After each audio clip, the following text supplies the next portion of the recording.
side effects that alter our normal digestion and absorption. Antibiotics is an example.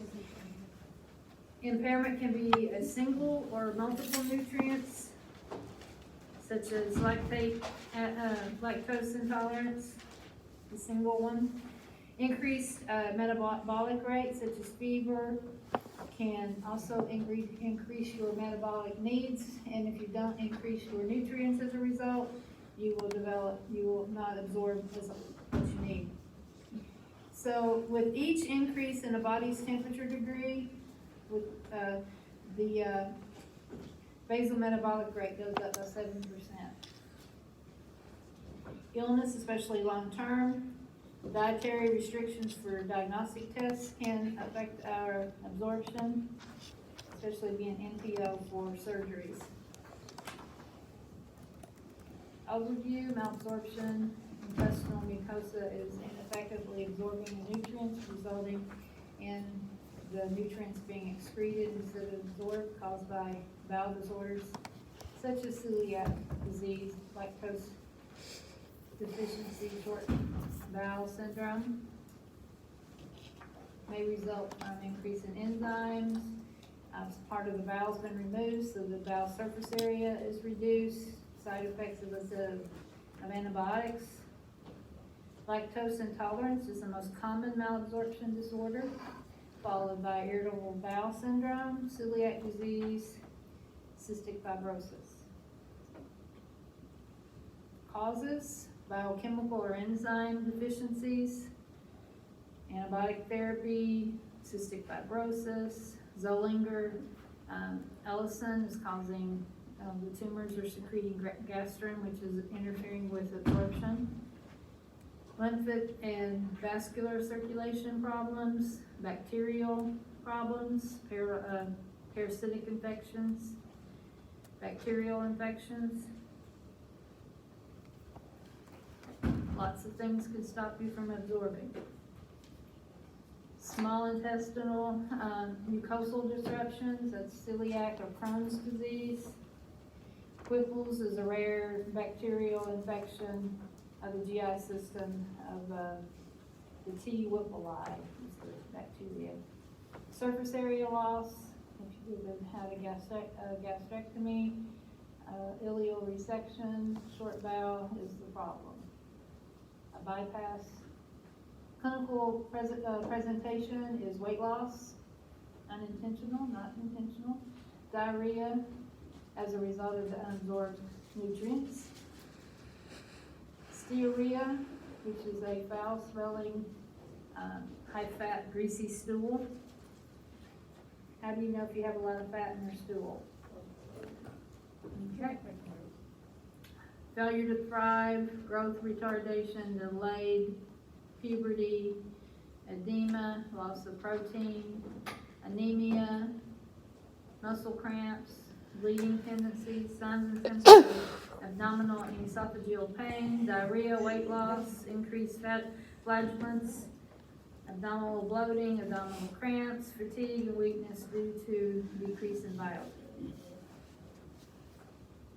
Diagnostic tests: examination of the stool for fat, 72-hour stool collection, all kinds of CT scan, barium enema, endoscopy, CBC, PT, and NR to check for vitamin K absorption deficiency, electrolytes.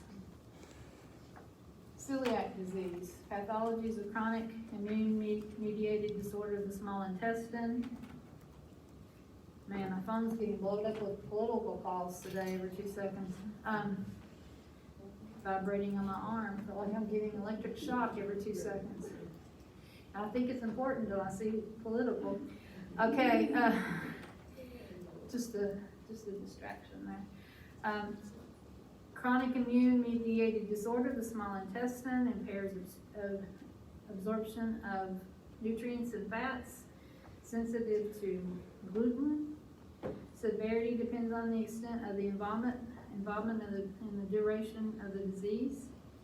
Affects protein, fat, carbohydrate malabsorption.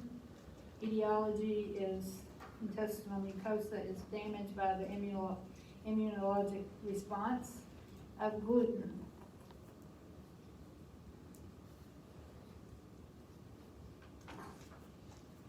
Genetic immune factors play a role. Most common, Caucasians of European descent.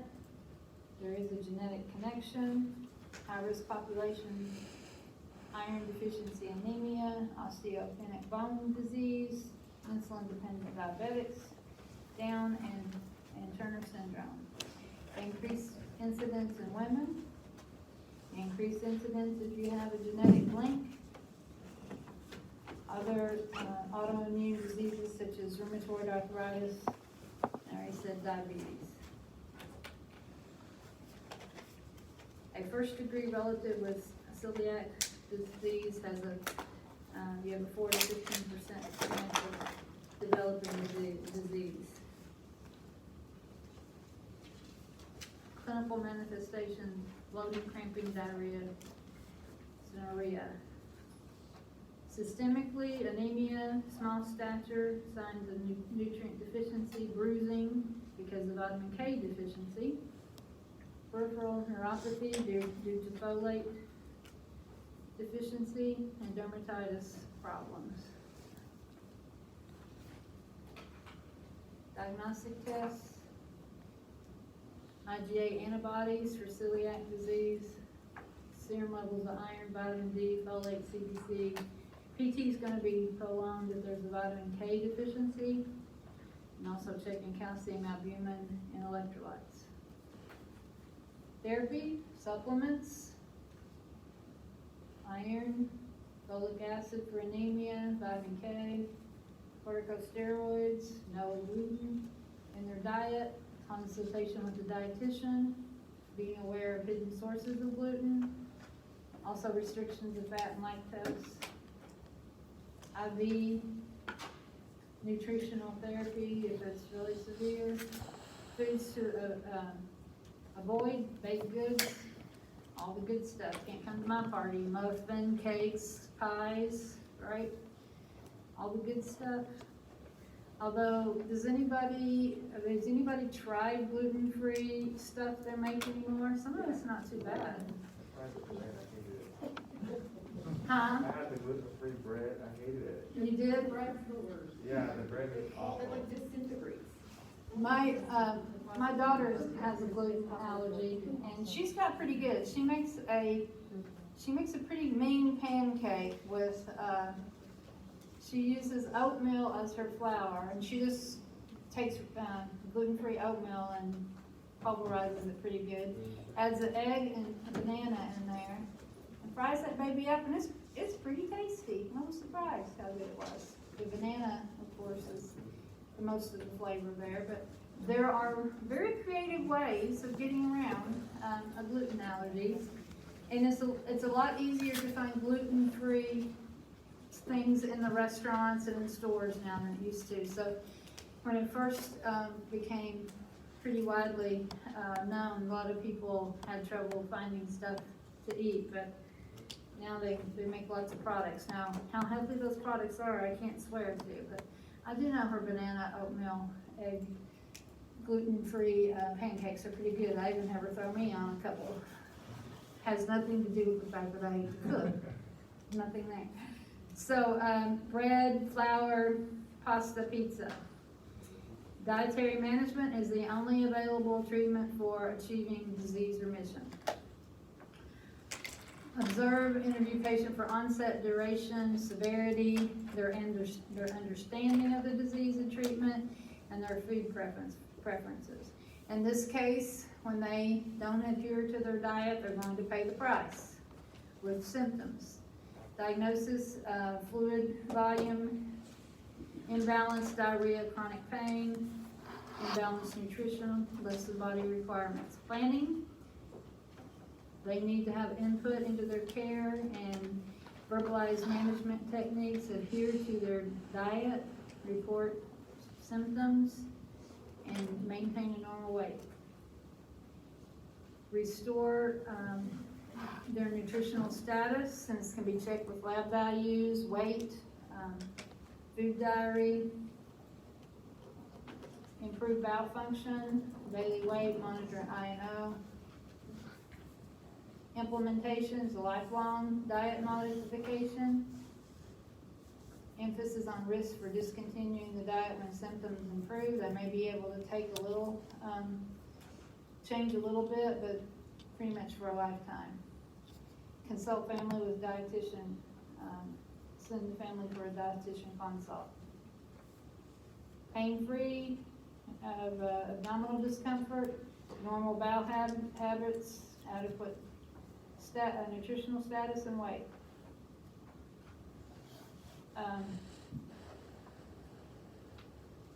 Any questions?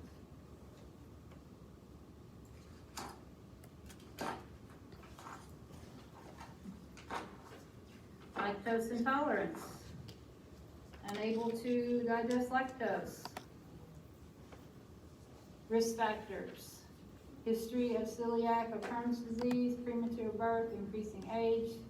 Native Americans, Asians, Hispanics, African Americans have a more common incidence. Manifestations, lactose intolerance in kids are crying or irritable, spit up a lot. Diarrhea may be explosive, muscle cramps due to decreased vitamin D and calcium. Diagnostic tests is a lactose breath test, lactose intolerance test. Pharmacological therapy is lactose enzymes, yogurt, calcium supplements, protein supplements. Eliminating lactose from the diet by avoiding milk and milk products and replacing them with commercially available products. Read the labels for hidden sources. No milk products. Provide education, talk about sources of lactose, trial of the enzymes, trying to get calcium from other sources so they don't have a calcium deficiency. Short bowel syndrome, what we talked about, where part of the bowel has been resected due to many pathologies. It affects the absorption of water, nutrients, vitamin, and minerals. Severity depends on the amount of bowel that was resected. Increased risk for kidney stones and gallstones. Severity due to the amount. Chronic diarrhea is most prominent. Abdominal pain, flatulence, synuria. Signs of malnutrition. Vitamin and mineral deficiencies. Weight loss. Hypocalcemia, lactase deficiency, bacterial overgrowth, kidney stones. Diagnostic test CBC, vitamin levels, calcium, albumin, stool for fat testing, for open parasites. CT of the abdomen to assess structural any abnormalities.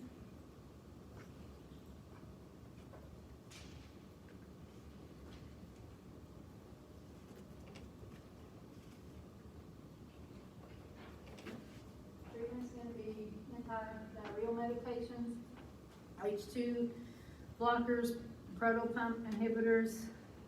Nutrition is frequent, small, high calorie, high protein feedings, TPN if needed, vitamin and mineral supplements.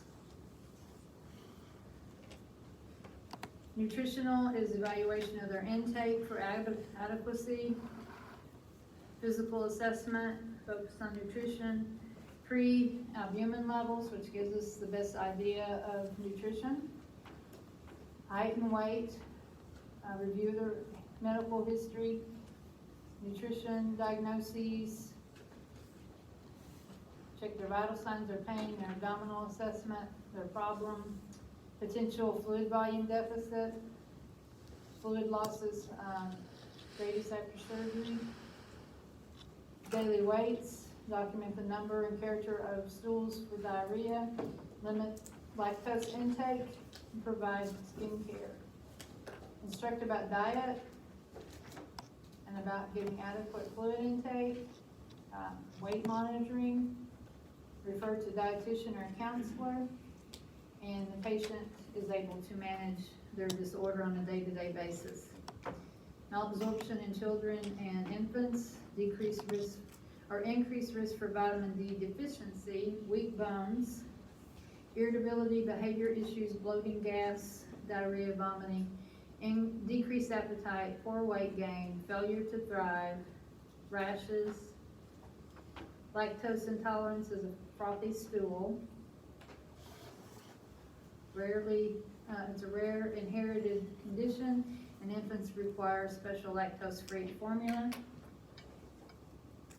You can get secondary lactose deficiency through celiac and Crohn's disease or any GI tract infection. Short bowel syndrome, surgery, diarrhea, poor appetite, prone to dehydration, vitamin and mineral, electrolyte imbalances. Celiac in pregnant women, female infertility, amenorrhea, poor pregnancy outcome, uterine growth restrictions, increased risk for miscarriage, stillbirth, perinatal morbidity, testing at-risk patients, diet restrictions. Lactose body's ability to digest lactose may improve during pregnancy. If symptoms persist during pregnancy, focus on consuming other sources of protein. Calcium supplements, lactose-free products. Short bowel syndrome, consumption of vitamins, minerals, nutrients, and regular evaluation of nutritional status. Celiac disease in the older adult, underdiagnosed due to less severe symptoms. Not because they have it less, they just don't know that they have it. Increased risk for malabsorption, for malnutrition, poor bone health. Gluten-free diet may be problematic for an older adult who's having food issues as it is.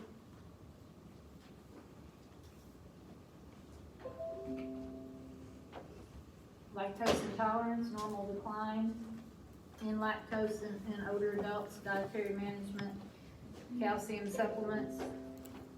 Short bowel syndrome, normal aging process may already decrease their GI's function, increasing severity of the syndrome.